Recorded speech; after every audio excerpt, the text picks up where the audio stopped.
It's been over 3 years since I started uploading to YouTube. Now, the reason why I started is because I wanted to creatively express myself. I wanted to feel that I was producing something, and I really enjoyed the art of making videos, experimenting with it. But very quickly, I wanted to document the journey of creating a startup. And it's been really hard. When you create a YouTube channel, you walk a very fine line of doing it for the ego, which is all about the subscribers and the likes and the views, and of course the algorithm as well. Or you do it for yourself, to help you grow, to help you experiment, to help you learn. And I walked in with the self side, but very quickly started getting caught up in the ego side. And ultimately, I had to kind of scale it back because things were getting too busy. And only with that distance, not producing YouTube videos, did I get to reflect on it more accurately. Now, recently I was looking at some of those videos and I observed that actually I've come quite a long way in my mindset and how I work and my happiness than I was then, which means I've got a record of what it was like that I can reflect on and appreciate this journey that I'm on. And it made me think about, what is YouTube for me today? Why do I create videos? Quite frankly, I don't think I want to be a YouTuber. I don't want to create videos as my daily job. It's a lot of work. And ultimately, I want to build my own startup and I want to find my own happiness and all of that. And that's not really something that YouTube provides. But what it did give me is a way to articulate my mindset at a very specific point in time. It allows me to reflect back on that and see where I've adjusted my mindset and how I've grown since, and maybe some of the things that I may have misunderstood, and I can fix those. And I think that's really important. If you go back into the history of the web, very early on, you used to have these web logs where people would basically share what they've been working on, what their thoughts are, put photos on in some cases, and of the daily lives that people had. And very quickly this turned into the big industry that we know as blogging, blogs. And when YouTube came along and the platforms were there, people managed to figure out how to create this in video format, hence the term vlog, video log. And that is what I always wanted initially, but ultimately it's not the most entertaining and captivating and all of that. And as I say, when you get caught up in the ego of building a YouTube audience and having a channel, you start changing your behavior and your actions, which are egocentric, rather than actually what is good for you at that time. But creating videos for me gives another thing. It helps me be confident at talking and articulating. I've noticed when not creating videos, it's harder to do. It's harder to come up with coherent thoughts and talk and share. But when you do it on video, you get the practice, and that's really important. I missed not having the confidence and the skills readily available. But it also helps me understand what I've been learning, helps me embody that into words so that I can, even if I can teach it, then I can teach it to myself in a way. I can really hone in what my understanding is and pull out the parts that are of impact and understand the bits I may not have understood. And that's really important. Creates a record that I can go back to remind myself of the importance of some of these things. Which of course leads me to, what is YouTube for me today then? Why am I creating this video and what's to come? I really like the idea of using video as a way to formulate my understanding. It's in a way kind of a very passive therapist for me to help me really dig into things and articulate them. But as I start learning more and more things, I want to ensure that I capture that and I don't lose that. And creating a record in these videos is a really quick and nice way for me to build up that knowledge and retain that knowledge. The thing that I need to work on right now is my mindset. I've come a long way. When I look back at my older videos, I can see how my mindset was very early on in this journey that I'm on. And seeing where I am today is really nice to know that I've seen the benefits of this work so far. but I need to continue. And mindset is one of these things, because I have a goal of who I will be in the future. And my mindset is to make sure that I convert that into action and to build a robust mindset that doesn't hold me back. Move from a fixed mindset to a growth mindset. And that means building your identity around things that are what we call anti-fragile. For example, if you had your identity built around being the best that you can be, being smarter, always being right, those kind of things, then it's going to be fragile, because when someone's better than you, when someone's smarter than you, and when someone was right and you were wrong, it shatters that identity you have of yourself. And if you're not careful, you can start only taking opportunities where you know you'll be the best and you know that you'll always be right.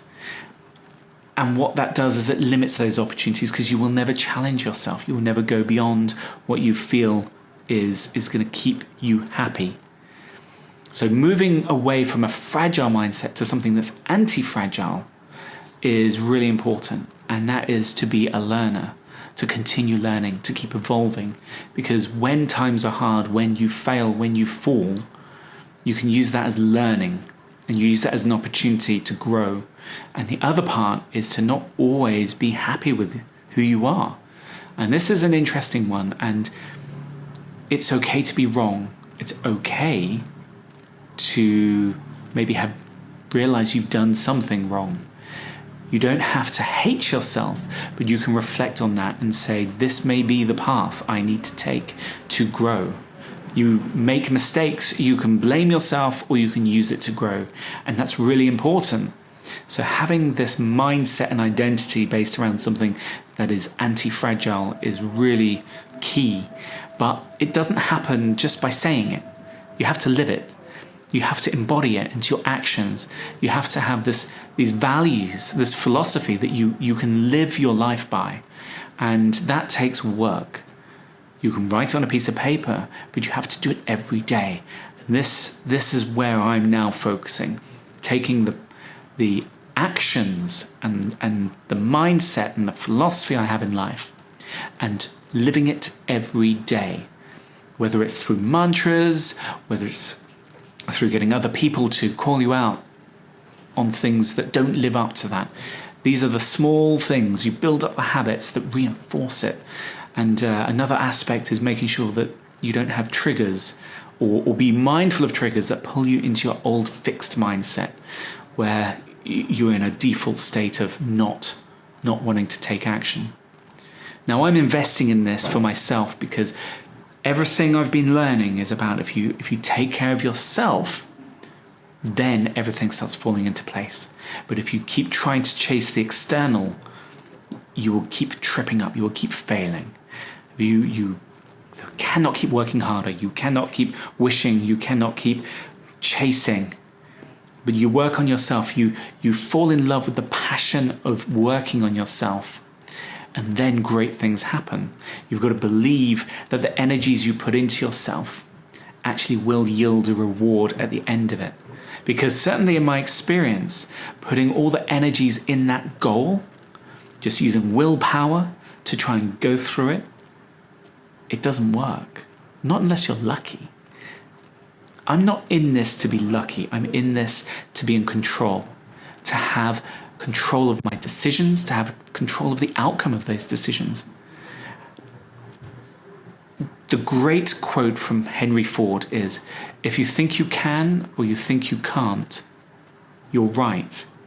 Which means if I go into this thinking that I can do something, that I am in control of this, I will be right. And that means focusing on my mindset, focusing on my health, focusing on how I conduct my actions against my philosophy of life, making sure that I stay true to my why, all of those things. Practice it.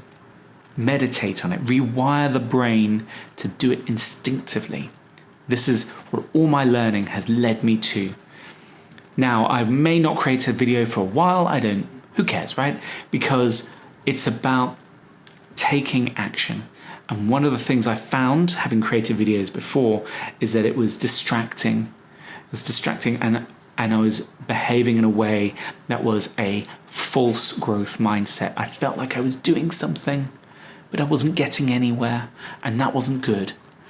So some of the things I'm embodying at the moment is mastery and deep work, having grit, to have passion for something over time, where passion is a combination of interest and curiosity plus the mastery.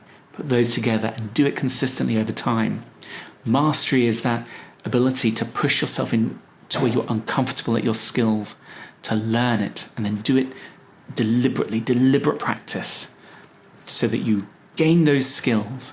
And the skills that I'm looking to gain now, if I were to go back 3 years, are very different. Go back 3 years and I wanted to be a better marketer, I wanted to be a better public speaker. The skills I want now are to be a better meditator, to be better at learning, to be better at teaching, to be better at habits, to be better at being able to enjoy the challenge, to be able to take the right action in hard times. And that, if I get those right, everything else starts falling into place. So, this is where we're at.